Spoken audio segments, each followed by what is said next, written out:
Hello, I'm Matt Vader, Trine Sports Information Director, alongside head coach Brooks Miller, head coach of the men's basketball team here at Trine. Trine is 17-8, coming into the MIAA semifinals this Friday at Hope, where they will face the Dutchmen. Coach, how do you assess where you are with the team at this point in the season?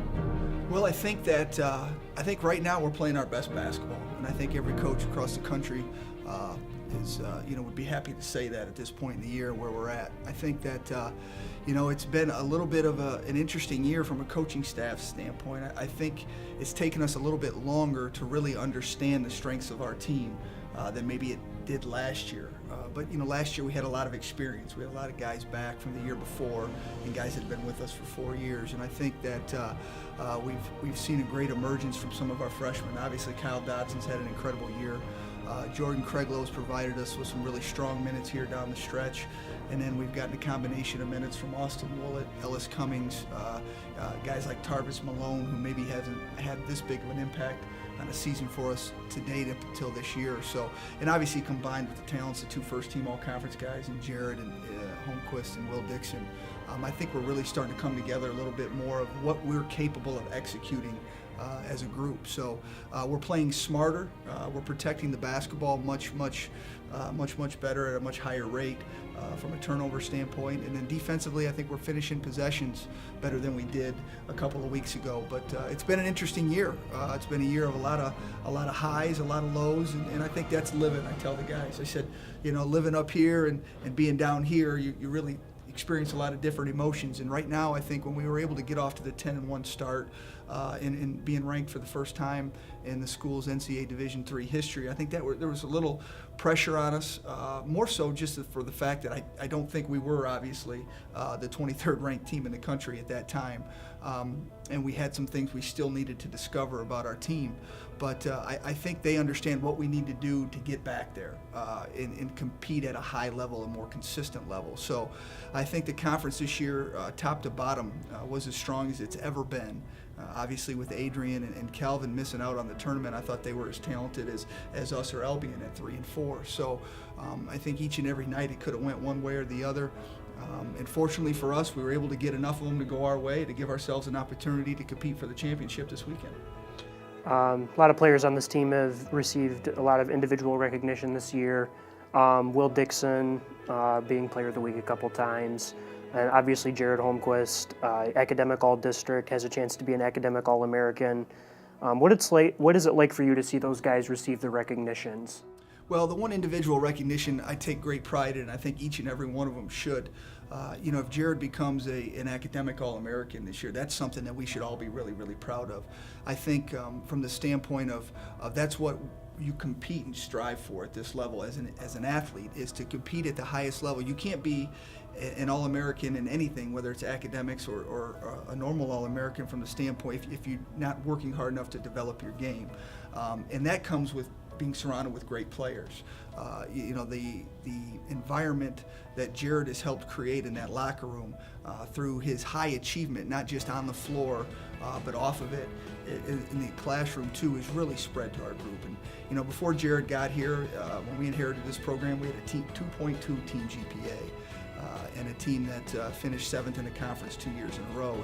And as a senior now, we have a 3.4 team GPA and a team that's now competed in the conference semifinal tournament and in the MIAA 5 straight years with 5 straight consecutive winning seasons. And Jared has had everything to do with that. And guys like Will as well, and Sloan Whitaker, Braden Knights, guys at 3 points. I mean, we can go right down the list of guys that are high achievers off the floor. But I think, for him to get that Academic All-District like he did says a lot about the culture of our locker room and what he's brought to the table as a leader of this team. And I think him and Will have fed off each other quite consistently the last couple of years. And well, Kyle Dodson being able to stretch the floor, Tarvis Malone being able to stretch the floor, making shots, Ben Soroka playing with a really high motor, getting us into our offense, doing things, and most importantly, defensively. I think Will Dixon has improved tremendously at the defensive end of the floor, and Jared has just competed as hard and communicated as good as anyone I've ever been a part of at that end, which has given us opportunities to win games, especially with such a young group. I think Jared's leadership defensively has been tremendous. You recently honored 5 seniors on Senior Day. What are your thoughts on this class as their career kind of winds down, getting towards the end They're here? just a really high, successful group of guys. They have great families. And what I mean by having great families is they have support. They have people at home that have led by example, that have taught them what's really important and why they're coming to Tryon and what they're investing in physically, emotionally, financially, the education that comes with that. You know, Tarvis Malone's going to graduate here in 4 years with a degree in criminal justice. You know, he wants to be, you know, his grandfather was a detective for the Toledo Police Department, something that he would like to do. You know, so I'm really happy for him that he's going to be able to fulfill that dream walking out of here. Jared Holmquist already has a job lined up in Grand Rapids in an accounting firm. You know, Sloan Whitaker comes from a family where his dad runs his own business, a very successful business in all types of different ventures. Braden Knight's family is extremely successful. He's a 3-2-1 engineering major. He's going to be set up when he gets out of here. And, you know, obviously Ben's accepted a full ride to the University of Toledo to continue schooling. He's going to their law school. So we're really, really excited about that. I think it just says a lot about the entire group who we have. And again, that's what you're trying to build here. And I think the wins and losses take care of themselves when it comes with that, because we all have limitations in all aspects of our lives. But, you know, when you're talking about basketball, you know, we started as 5 guys the other night. I don't think one of them has ever dunked a ball in a basketball game. But I was kidding with Coach May. He had 5 guys out there that hadn't either. So, but it was 2 really good basketball teams and playing at a real high level, at a championship level. So those things are really what you do here in Division III, and it's really exciting to be a part of that. That success off the floor leads to success on the floor. And I think we're very fortunate here at Tryon University to have the support we have from administration, from faculty, from our board of trustees, all the way down the line. I think the leadership here is incredible, and those are the type of individuals we attract here and the type of people that come out of here and are very successful. Heading into Friday's game, obviously Hope's a very familiar opponent. You've been in this situation before, facing them in the semifinals. What's it going to take Friday for trying to come out on top? Well, it's going to take our best effort, the best effort we've had all season, to be able to go to their place and come out of there with a win. You know, they have 4 first-team all-conference players on that team. Edson, his sophomore year, was arguably the MVP of the season, or of the conference 2 years ago. And with Gardner this year, Benson and Blackledge in the past. And I think Sam Otto, if he wasn't playing for Hope, would be a first-team all-conference performer for any of the other 7 teams in the conference. And I think Dante Hawkins will be. So they're very talented, but more importantly than that, they're very disciplined. They're well coached. They do things a certain way there. They have a culture about their program that's second to none. So for us to go to their place and compete at a championship level, you know, they've ended our season now 3 straight years. So I think we're going to be ready to play, and we understand what's at stake. We have experience of playing in that game, playing at their place.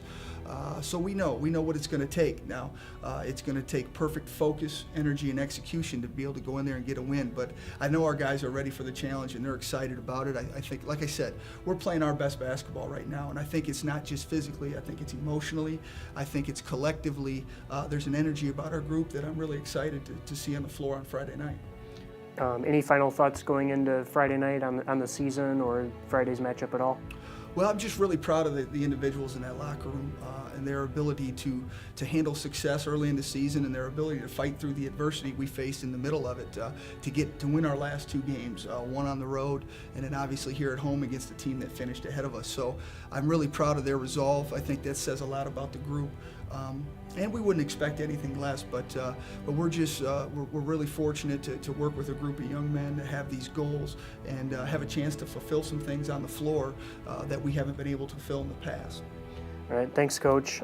Tryon faces Hope Friday night in the MIAA semifinals at 7:30 at Hope College. Thanks for watching, and go Thunder.